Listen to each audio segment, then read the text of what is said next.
আপনারা কিছু পেয়েছেন? না স্যার, এমনিতেই তো জানা যায় যে কিভাবে আগুন লেগেছে, কিন্তু এখানে তো বোঝাই যাচ্ছে না যে আগুন লাগার কারণটা কি। আচ্ছা, দেখো অ্যাম্বুলেন্স কত দূর এলো। ঠিক আছে স্যার।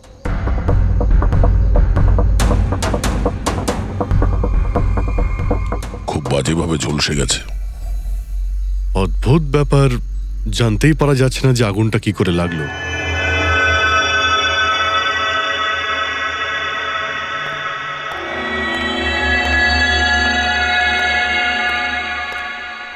কিভাবে হলো এইসব? সবকিছু তো একদম ঠিক ছিল, জানি না আগুন কি করে লাগলো। এতজন মানুষের অভিশাপ তো লাগবেই, তাই না? এই কি বললে তুমি? আমি জানতে পেরেছিলাম স্যার যে দিলীপ স্যার কোনো কোর্টের কেসে ফেঁসে গেছিলেন। খুব বড়সড় কেস ছিল স্যার, কিন্তু কিছুদিন আগে ছাড়াও পেয়ে গেছিলেন। অনেকে এই নিয়ে রেগেও ছিলেন। আচ্ছা, এই ঘটনার সুযোগ নিয়ে কেউ ওকে মেরে দেয়নি তো? না, কোর্টে উনি নির্দোষ প্রমাণিত হয়েছিলেন, উনি কিচ্ছু করেননি। কি কেস ছিল? 9 বছর আগে জামাইবাবু থিয়েটারে আগুন লেগে গিয়েছিল, যার জন্য বেশ কয়েকজন মারাও গিয়েছিল, আর সমস্ত দোষ জামাইবাবুর ঘাড়ে চাপলো। এমনি এমনি কি করে আগুন লাগতে পারে? এটা নিশ্চয়ই কারোর প্ল্যানিং। কাউকে সন্দেহ হচ্ছে আপনাদের? এটা কে করতে পারে? যে কেউ করতে পারে, অনিতাও করতে পারে। কোন অনিতা? টনির ওয়াইফ, ও এখানে এসেও ছিল।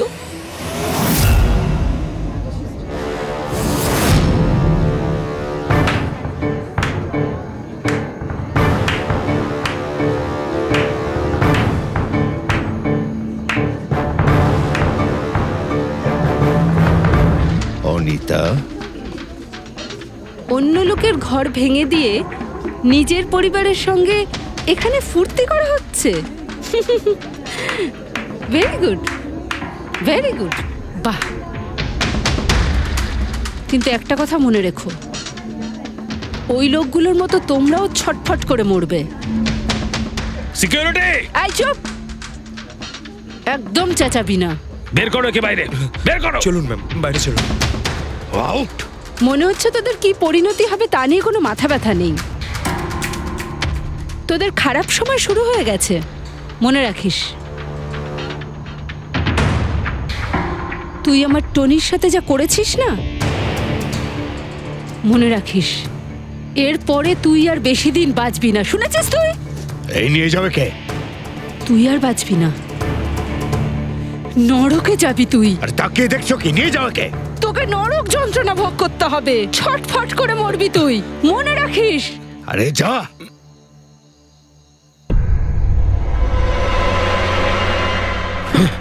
Let's enjoy Rohan. আরে ভুলে যাও।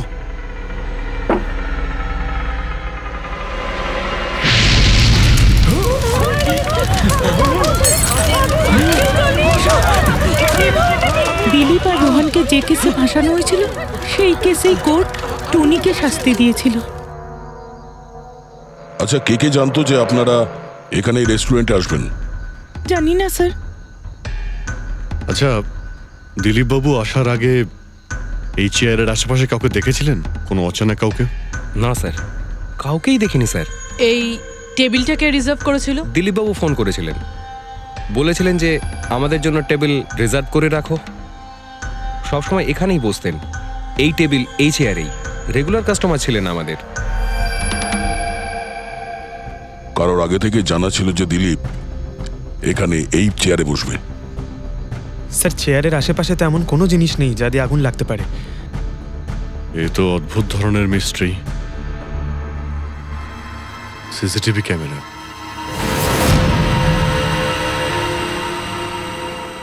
এর ফুটেজ থেকে জানতে পারা যাবে কি হয়েছিল এখানে। ও মাই গড, এসব কিভাবে হলো? কে করতে পারে এসব? ওই করেছে যে দিলীপকে খুন করেছে প্রমাণ লোপাটের জন্য। আর যে কেউ কিভাবে এই মনিটর রুমে চলে এলো? তোমার সিকিউরিটি কোথায়?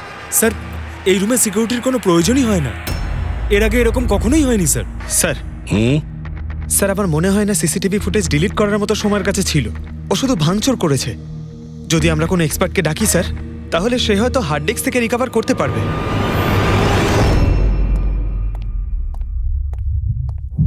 স্যার, হ্যাঁ স্যার 9 বছর আগে দিলীপ আর রোহনের একটা থিয়েটার ছিল যেটায় আগুন লেগে গিয়েছিল। এক্সিট এন্ট্রির দরজা বন্ধ থাকার কারণে 12 জন লোক আগুনে পুড়ে মারা যায়। ভিকটিমদের ফ্যামিলি যখন কেস করে তখন ইনভেস্টিগেশনে জানা যায় যে সেই সময় একজন গার্ড ছিল। হ্যাঁ, টনি। হ্যাঁ স্যার।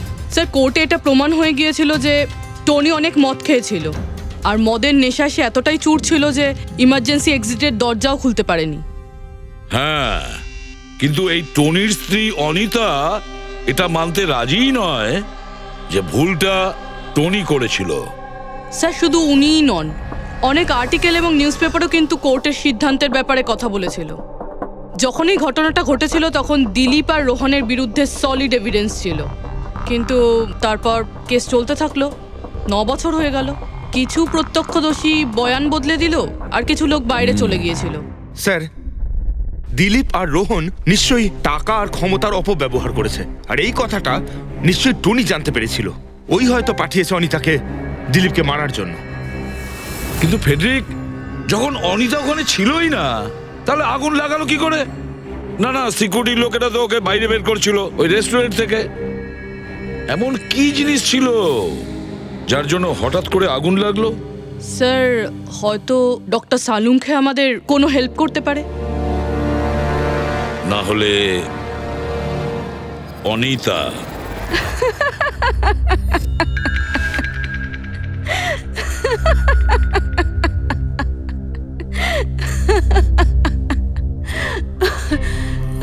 আপনারা তো অবাক হচ্ছেন কেন? আমার হাসি দেখে নাকি দিলীপের মৃত্যুর জন্য? দিলীপের মারা যাওয়াতে এত আনন্দ কিসের? আচ্ছা, আমি খুশি হব না তো আর কে হবে বলুন তো? কালকে রাত্রে রেস্টুরেন্টের থেকে বেরোনোর পর তুমি কোথায় গিয়েছিলে? জেলে, আমার স্বামীর সঙ্গে দেখা করতে। ওয়ার্ডেনের কাছে সমস্ত রেকর্ড আছে, আপনারা চাইলে চেক করতে পারেন। সেটা তো আমরা করবই। আর এইটাও যে তুমি ওই আগুনটা লাগালে কিভাবে? কোনো কালো জাদু করেছিলে তুমি? দিলীপের গায়ে হঠাৎ করে আগুন লাগলো কি করে? কালো জাদু জানলে অবশ্যই প্রয়োগ করতাম, কিন্তু আমি খুব খুশি হয়েছি। দিলীপও ঠিক সেইভাবেই ছটপট করে মরেছে যেভাবে 9 বছর আগে ওই নিরীহ লোকগুলো মারা গেছিল, যেটা শাস্তি এখন আমার স্বামী টনি ভুগছে। তুমি এইটা কিভাবে বলতে পারো যে টনির কোনো ভুল ছিল না? তুমি তো ওখানে ছিলেই না। আমি ওখানে ছিলাম না, কিন্তু টনি এখানে ছিল। সেদিন ওর শরীর খারাপ ছিল। ওর মালিকদের মানে রোহন আর দিলীপকে বলে তাড়াতাড়ি বাড়ি চলে আসে আগুন লাগার অনেক আগেই। ভুল ওদের দুজনের ছিল। ওরাই পুরনো দরজা ঠিক করায়নি, যার জন্য ওখানে আগুনে পুড়ে অনেক লোক মারা গেছিল। আমার স্বামীর নয়, ওদের দুজনের দোষ ছিল। তাতে তোমার নিশ্চয়ই খুব রাগ হয়েছিল, ওদেরকে মেরে ফেলারও ইচ্ছে হয়েছিল। 12 জন মারা গেছিল ওখানে। আমার থেকে অনেক বেশি রাগ ওদের পরিবারের লোকেদের হয়েছিল, কিন্তু এখন হয়তো ওরা খুব খুশি দিলীপের মৃত্যুর খবর শুনে। খুব খুশি হয়েছে।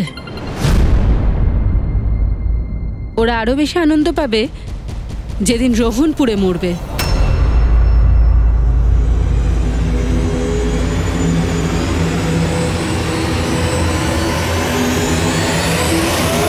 স্যার 42 জন আছে, ওই 12 জন ভিকটিমের কাছের আত্মীয় আর ফ্যামিলির লোকেরা মিলে। সাসপেক্ট বেশি আর সময় কম। স্যার, এই 42 জন লোকের মধ্যে সবার আগে সেই সমস্ত লোকেদের নাম সরিয়ে দিতে হবে যারা কালকে দিলীপের মৃত্যুর সময় শহরে ছিল না। স্যার 9 বছর হয়ে গেছে এই ব্যাপারটার।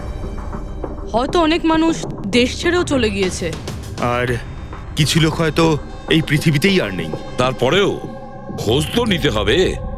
দেখো কজন শহরে ছিল যখন দিলীপের মৃত্যু হয়।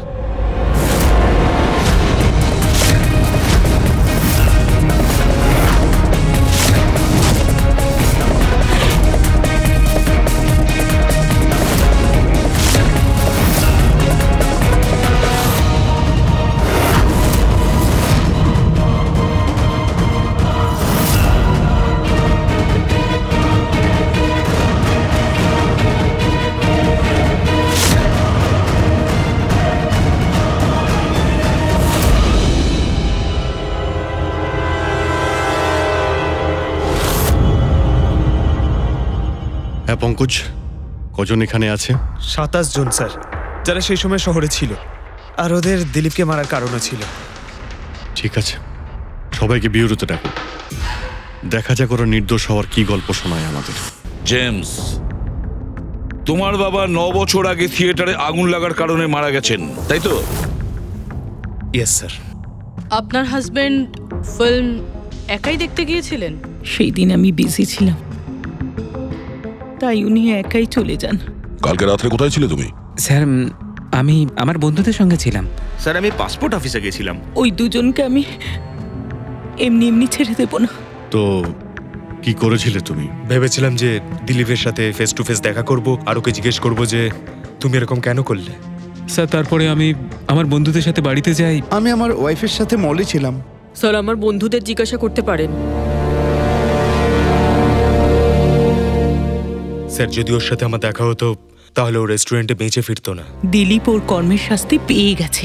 আমি রেস্টুরেন্ট থেকে জানতে পারলাম যখন যে দিলীপের সাথে কি হয়েছে, তখন মনে শান্তি পেলাম স্যার। আর বাকি থাকলো রোহন, ও তার কর্মের শাস্তি নিশ্চয়ই পাবে। এবার এই 27টা নামের মধ্যে তাদের নামগুলো রেখে দাও যারা ঘুরিয়ে ফিরিয়ে উত্তর দিচ্ছিল, আর যারা নিজেদের উত্তর অনেক আগে থেকেই তৈরি করে রেখেছিল।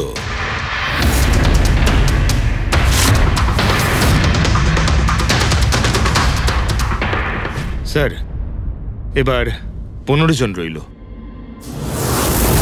এবার এই 15 জনকে ওই দিনের ব্যাপারে জিজ্ঞাসা করতে হবে যখন 9 বছর আগে থিয়েটারে আগুন লেগেছিল। দেখা যাক কে সব থেকে বেশি রেগে যায় আর কে মুখ ঘুরিয়ে নেয়। স্যার আমার ভাই মাধ্যমিক পাশ করেছিল, ও বলেছিল বন্ধুদের পার্টি দিতে চায়, সিনেমা দেখাতে চায়, টাকা দাও। স্যার আমি সেই জন্য ওকে টাকাও দিয়েছিলাম। হয়তো ওই টাকাটা আমার ওকে দেওয়া একেবারেই উচিত হয়নি স্যার। যে এই কাজটা করে থাকুক খুব ভালো করেছে। আজকে আমি খুশি, আজ আমি খুব খুশি। কুমারবাবু, আপনি ইউনিভার্সিটিতে ফিজিক্সের প্রফেসর, তাই তো? Yes sir, head of the department physics. কিন্তু আমার নিজের ছেলেরই পড়াশোনায় কোনো ইন্টারেস্টই ছিল না। অনেক বকেছি আমি ওকে, কিন্তু তাতে কোনো রকম কোনো লাভই হয়নি। 1 নম্বরের বদমাইশ হয়ে উঠেছিল। সেদিনও কলেজ বাঙ্ক করে বন্ধুদের সাথে সিনেমা দেখতে চলে গিয়েছিল। আর স্যার তারপর ও আর কোনোদিন বাড়ি ফিরে আসেনি। হিমেশ, রাইট? তুমি কন্ট্রাক্টর না? হ্যাঁ স্যার। হিমেশ, 9 বছর আগে তুমি তোমার স্ত্রীর সঙ্গে সিনেমা দেখতে গিয়েছিল ওই সিনেমা হলে। আমাদের নতুন নতুন বিয়ে হয়েছিল, স্যালোনির সাথে সিনেমা দেখতে গিয়েছিলাম। ওর খুব খিদে পেয়েছিল, আমি সিঙ্গাড়া আনতে বাইরে গেছিলাম। আমি ওখানে ফিরে গিয়ে দেখলাম ওখানকার দরজা লক হয়ে গেছে, আর ভেতর থেকে লোকেদের চিৎকার চেঁচামেচি শোনা যাচ্ছিল, আর খুব ধোঁয়া বেরোচ্ছিল ওখান থেকে। আমি স্যার দরজা খোলার অনেক চেষ্টা করেছিলাম, আমি খুব চেষ্টা করেছিলাম। আমি পাগলের মতো দরজায় ধাক্কা দিতে থাকি। সালোনি সালোনি সালোনি বলে আমি চিৎকার করতে থাকি, কিন্তু আমি কিচ্ছু করতে পারিনি স্যার। আমি কিচ্ছু করতে পারিনি, আমার সালোনিকে আমি বাঁচাতে পারিনি। ওখানে তো একটা গার্ডও ছিল না, টনি? ও কি দরজা খোলেনি? ছিল না স্যার। ওখানে কোনো গার্ড, মানে আর কাউকে দেখেছিলে তুমি? কেউ ছিল না স্যার, কেউ ছিল না। আমি 9 বছর আগে কোর্টে যে কথা বলেছি আজও তাই বলছি। যখন সিনেমা হলে আগুন লেগেছিল তখন টনি ওখানে ছিল না স্যার।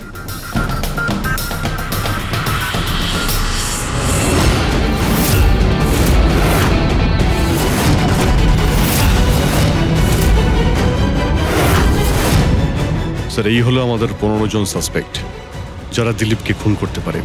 স্যার পুলিশ বলছিল যে ফায়ারম্যানরাও বলতে পারেনি যে আগুনের এক্স্যাক্ট সোর্সটা কোথায় ছিল। ওরা তো দেখা মাত্রই জানতে পেরে যায়, তাই না? জানতে পেরে যায় যে ওখানে এমন কি জিনিস ছিল যাতে আগুন ছড়িয়ে পড়ে, কিন্তু ওরা জানতে পারেনি।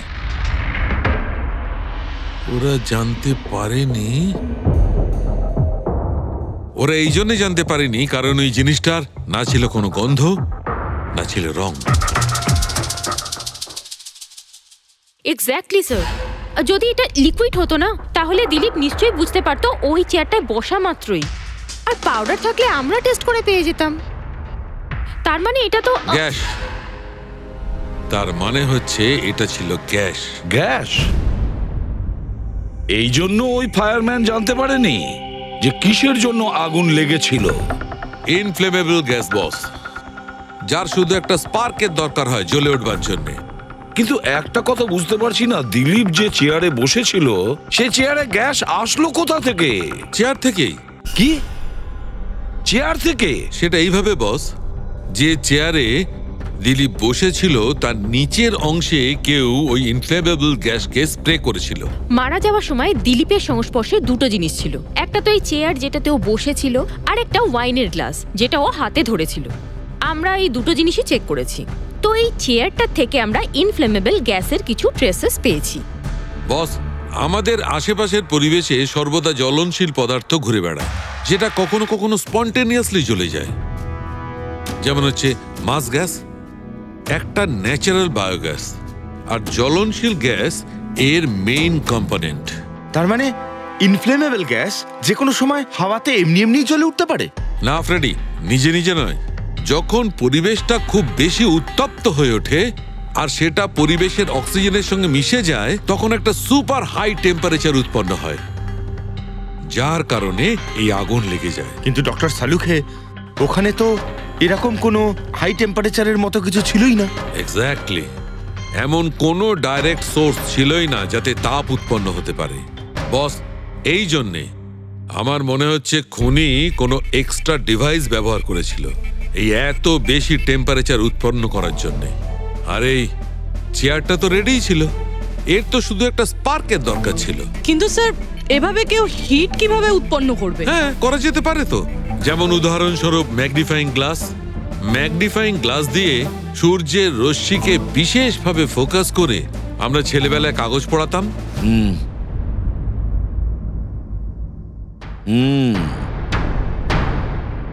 মনে হচ্ছে ওই রেস্টুরেন্টে আবার যেতে হবে, খোঁজ নিতে হবে কিসের থেকে আগুনটা লেগেছিল।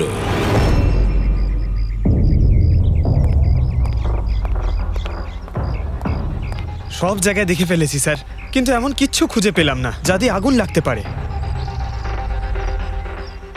আর এটা ওপেন এয়ার রেস্টুরেন্ট। যখন খুনি দিলীপের চেয়ারের নিচে ওই ইনফ্লেমেবল গ্যাস স্প্রে করেছিল, কেউ তো দেখেছিল। সেটাই তো, চেয়ারে হঠাৎই আগুন লেগে যায় আর দিলীপ পুড়ে মারা যায়। কেউ কিছু দেখেনি, আর না আমরা কোনো প্রমাণ পাচ্ছি। স্যার,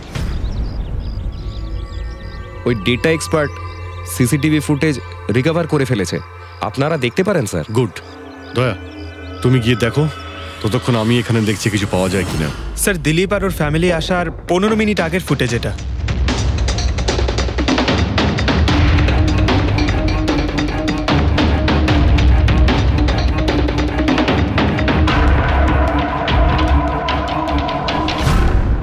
এ চেয়ার চেঞ্জ করছে। এর কোনো দ্বিতীয় অ্যাঙ্গেল আছে কি এই সময়েরই? চেক করো। 1 মিনিট স্যার।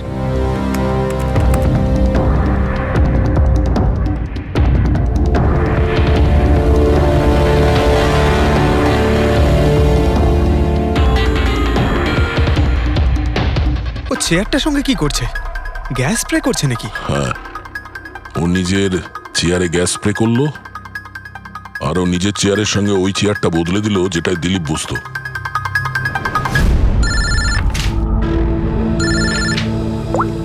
হ্যাঁ দয়া। আচ্ছা, গ্রেট, গুড ওয়ার্ক দয়া, গুড ওয়ার্ক। কি হলো স্যার? যে দিলীপের চেয়ারটা কারসাজি করেছিল তার খোঁজ পাওয়া গেছে। সে আসলে একটা লোক, ওর শারীরিক গঠনটাও জানা গেছে। আর দেখি আমরা, দয়া ফটোটা পাঠাচ্ছে।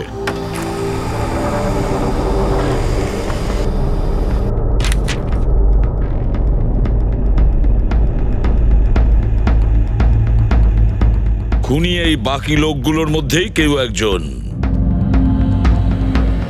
এদেরই মধ্যে কেউ। আর এবার এর পরের শিকার রোহান।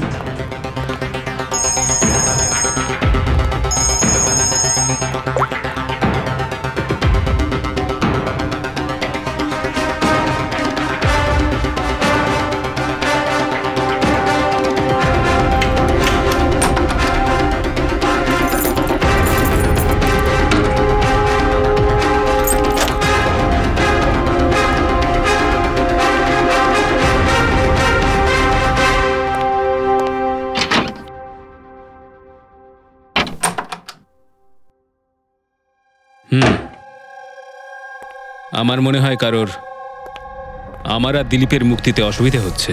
আমার প্রাণের ঝুঁকি আছে এখানে। I will talk you later. Bye sir, everything is ওকে।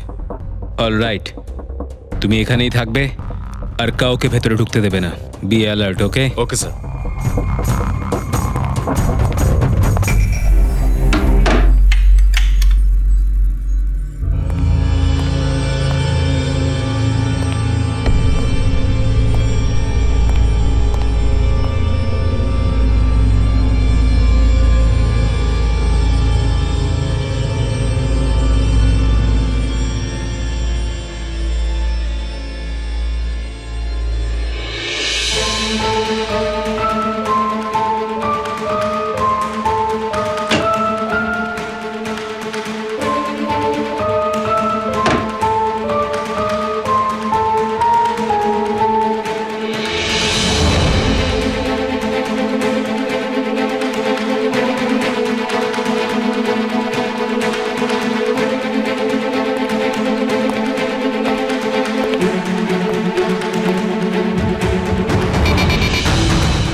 বাঁচাও, বাঁচাও,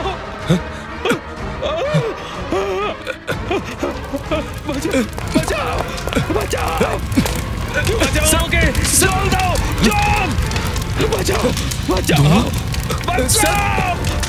স্যার, আসি স্যার, স্যার, স্যার এক মিনিট স্যার, স্যার বাঁচাও, স্যার বাঁচাও, জল, জল দাও, স্যার বাঁচাও, বাঁচাও।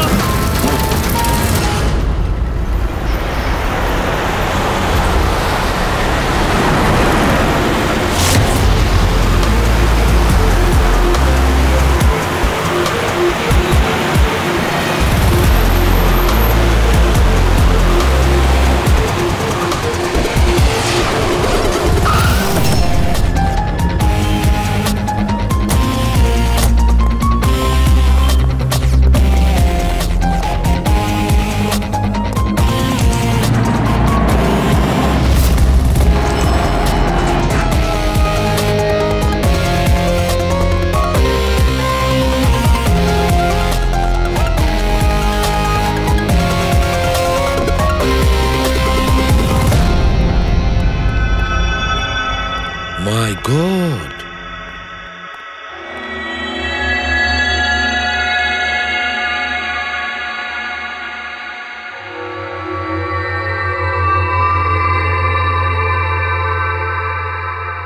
কি হয়েছিল এখানে আর কিভাবে?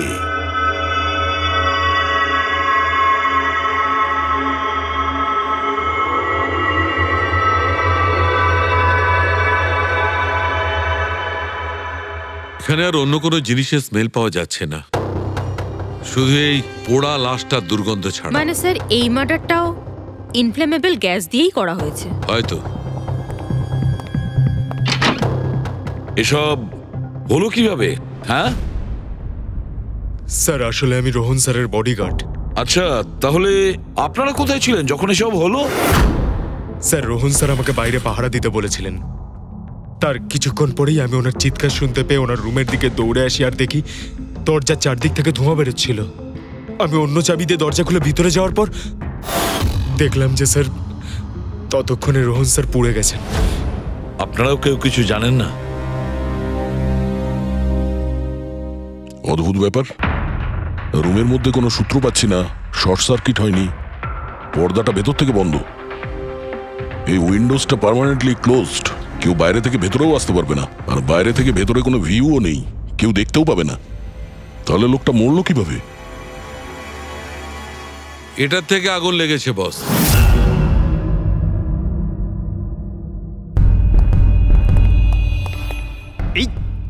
এই জিনিসটা দিয়ে? এটা কি স্যার? এটা হচ্ছে ফিলামেন্ট। ফিলামেন্ট? ইলেকট্রিক বাল্বের ভেতরের ফিলামেন্ট। যখন এই ফিলামেন্টের ভেতর দিয়ে ইলেকট্রিক পাস করানো হয় তখন এটা গরম হয়ে লাল হয়ে যায়। বস, খুনিও এই টেকনিকটাই ব্যবহার করেছে ওই জ্বলনশীল গ্যাসটাকে জ্বালানোর জন্য। কিন্তু ওই রেস্টুরেন্টে যেখানে দিলীপ মারা গিয়েছিল ওখানে তো আমরা এরকম কোনো ফিলামেন্টের মতন কিছু পাইনি। বস, এত ছোট্ট একটা জিনিস, ওটা খোলা জায়গা, হয়তো কোথাও উড়ে চলে গেছে, কিন্তু এখানে তো পুরো ঘরটাই বন্ধ, তাই জন্যে খাটের তলায় এটা আমি পেয়ে গেছি। কিন্তু স্যার, ফিলামেন্ট দিয়ে ইলেকট্রিক পাস করানোর জন্য ওয়্যারসের কোনো না কোনো কানেকশন তো থাকা উচিত বেড পর্যন্ত। আছে, এখানেই নিশ্চয়ই কোথাও আছে। পুরো বেড চেক করেছি আমরা, রুমটাও চেক করেছি, এরকম কিছুই তো পাইনি আমরা। দয়া, ওই দরজাটা কিসের? ম্যানেজার। Yes sir. ওই দরজার ওপারে কি আছে? স্যার, আর একটা রুম আছে, এই রুমের সাথে ওটা কানেক্টেড। এমনিতে এই দরজাটা সিল থাকে, এটাকে কেউ খোলে না স্যার। খুলুন এই দরজাটা। Yes sir. আসুন স্যার।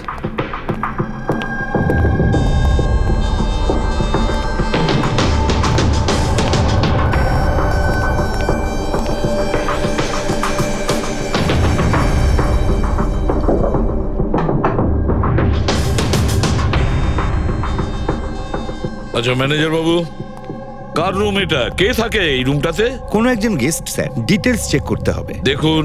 Okay sir.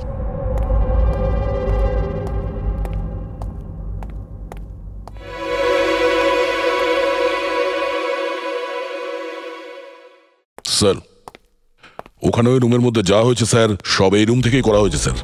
কিন্তু যদি কারেন্ট এই রুম থেকে পাস করা হয়ে থাকে তাহলে এখান থেকে বেড পর্যন্ত কোনো না কোনো ওয়্যার তো থাকা উচিত। আর যদি থেকে থাকে তাহলে রোহন নিশ্চয়ই সেটা দেখতে পেয়েছে। হ্যাঁ, হয়তো ওর বডিগার্ডও দেখে থাকবে। ডাকো তো ওর বডিগার্ডকে। আপনি এদিকে আসুন।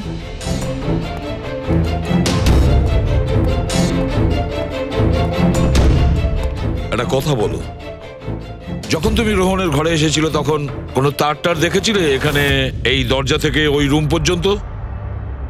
কোনো কিছু? না স্যার, রোহন স্যার এই রুমে ঢোকার আগে আমি এই রুমটাকে খুব ভালো করে চেক করেছিলাম, কিন্তু তার বা সেরকম কিছু আমার চোখে পড়েনি। ঠিক আছে, যাও তুমি। যাই হোক না কেন দয়া, খুনি এই দরজাটা ব্যবহার করেছে। এই দরজা দিয়ে রোহনের রুমে আসে আর রোহনের বেডে ইনফ্লেমেবল গ্যাস স্প্রে করে, আর যে কোনো ভাবেই হোক ফিলামেন্টে কারেন্ট দিয়ে দেয়, তাতে ফিলামেন্ট গরম হয়ে যায় আর ইনফ্লেমেবল গ্যাসে আগুন ধরে যায়, আর তাতে রোহনের মৃত্যু হয়। বস, একটা কথা কিন্তু ঠিক, খুনি যেই হোক না কেন তার ইলেকট্রিক আর কেমিক্যাল সম্পর্কে খুব ভালো জ্ঞান আছে। প্রফেসর কুমার, ফিজিক্সের প্রফেসর কুমার, ওর থেকে আর কে বেশি জানতে পারে এই ব্যাপারে? দয়া, স্যার, ওই প্রফেসর কুমারের সঙ্গে দেখা করো। স্যার। দয়া, আমিও যাব তোমার সঙ্গে।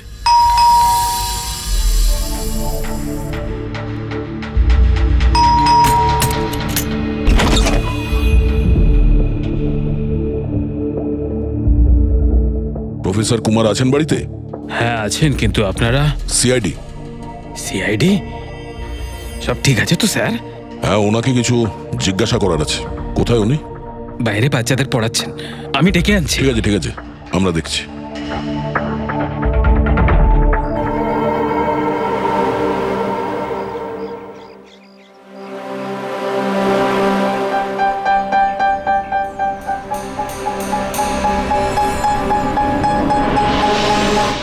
মিস্টার কুমার, আপনার কাছে আমাদের কিছু জিজ্ঞাসাবাদ আছে। বলুন, কি জানতে চান? আপনি এটাকে চেনেন? এটা তো ফিলামেন্ট। গুড, ঠিক চিনেছেন আপনি। আপনি জানেন আমরা এই ফিলামেন্টটা কোথা থেকে পেয়েছি? সেটা তো আপনারাই বলতে পারবেন কোথা থেকে পেয়েছেন। রোহনের বিছানার নিচে। কাল রাত্রে রোহন ওই বিছানাতেই পুড়ে মারা গেছে। হোয়াট? রোহনও মারা গেছে? কাল রাত্রে আপনি কোথায় ছিলেন? রাত 9টা থেকে ভোর 3টে পর্যন্ত। আপনারা আমাকে সন্দেহ করছেন? এটা আমাদের প্রশ্নের উত্তর হলো না মিস্টার কুমার। কাল আমি সারা দিন আর সারা রাত্রি বাড়িতেই ছিলাম। কোনো প্রমাণ? আগে আমার কাজের লোক রামু আর বিকাশ, প্লিজ কাম হিয়ার।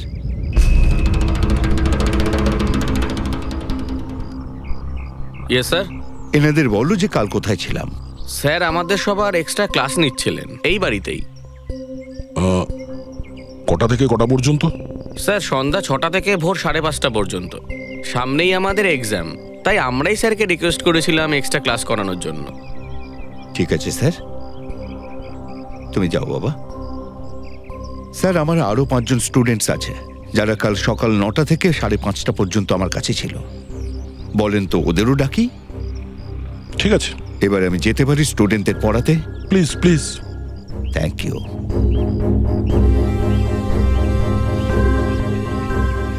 হ্যাঁ, তাহলে আমি যেটা বলছিলাম যে শোল্ডারিং ওয়্যার ছাড়াও আমরা মাদারবোর্ড ফিক্সড করতে পারি with the help of adhesive conductor.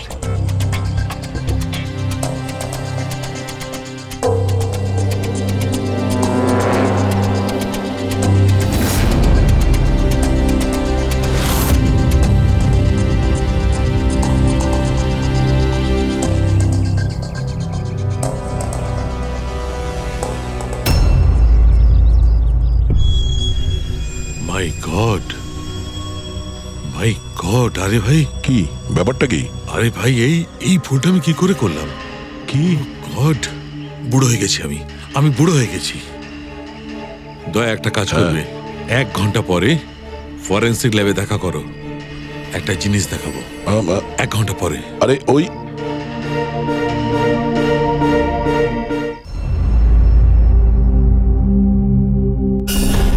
হ্যাঁ বস, একটা কাজ করো, এই সুইচটা দিয়ে ওই বাল্বগুলোকে জ্বালাও। এই সুইচ দিয়ে?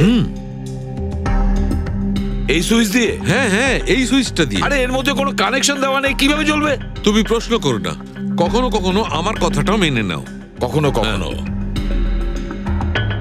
এই অন করলাম। কই স্যার, কিছুই তো হলো না। হবে হবে। আরে কি হবে? কিছুই হবে না। হবে ভাই, বিলিভ মি, হবে। 1 মিনিট। আরে ওর শরীর ঠিক আছে তো? হ্যাঁ স্যার, জানি না কি হয়েছে, প্রফেসর কুমারের সঙ্গে দেখা করে আসার পর থেকেই উনি বাল্ব নিয়ে খেলে যাচ্ছেন।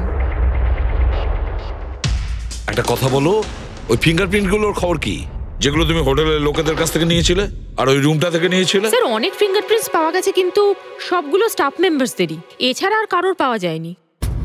এটা কিভাবে সম্ভব? এই যে দাদা, একটু এই দিকেও দেখুন। হ্যাঁ হ্যাঁ দেখছি। হ্যাঁ,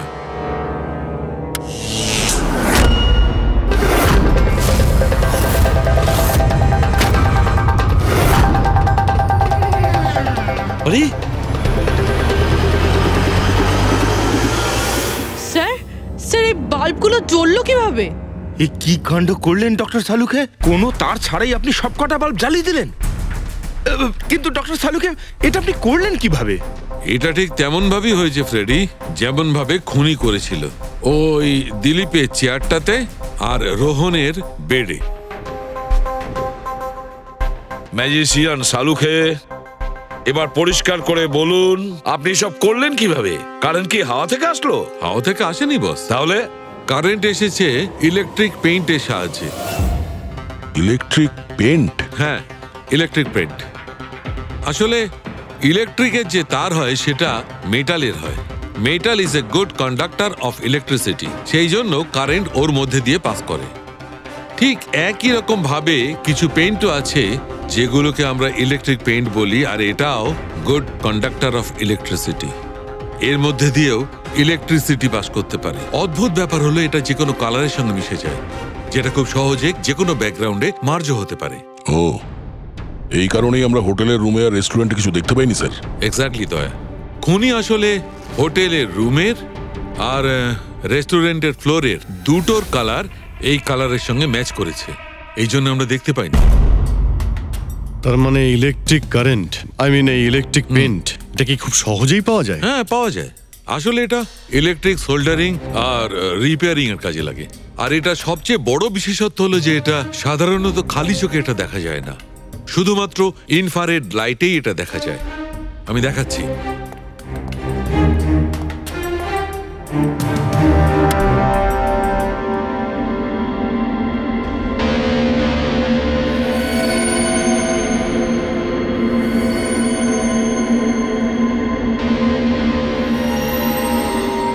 দেখেছো বস?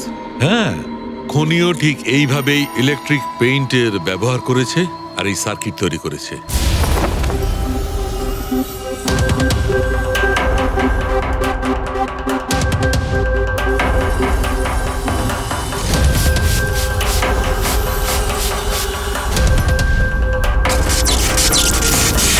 একটা কথা তো নিশ্চিত, এ যেই হোক না কেন তার এ সমস্ত ব্যাপারে খুব ভালো জ্ঞান আছে। কিন্তু স্যার, এদের মধ্যে খুনি কে? ওই প্রফেসরের সঙ্গে তো কথা বলে নিয়েছি স্যার, ও তো না, এই বংশী। এই লোকটা তো একজন ক্লার্ক, কিন্তু আমার মনে হয় না যে একজন ক্লার্কের সায়েন্সের ব্যাপারে এত জ্ঞান থাকতে পারে। স্যার, এদের মধ্যে সবথেকে বেশি শিক্ষিত তো ওই প্রফেসরকেই মনে হচ্ছে। এটা এমন কেউ হতে পারে যেটা প্রফেসরের মতো ইন্টেলিজেন্ট নয়, অথচ এই ব্যাপারে অনেক কিছুই জানে।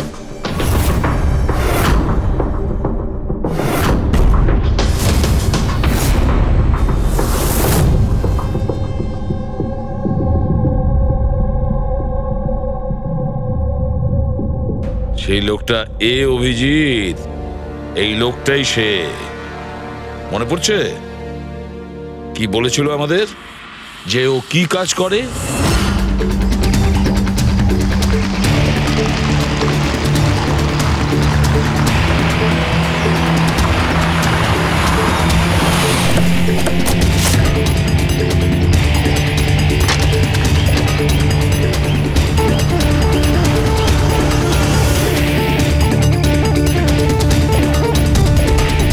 যাওয়া যাক শ্বশুর বাড়ি।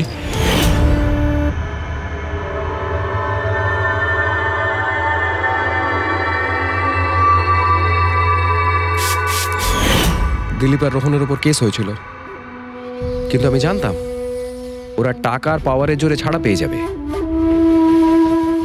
কিন্তু ওদের কাছে টাকা থাকলে আমার কাছে ছিল বুদ্ধি।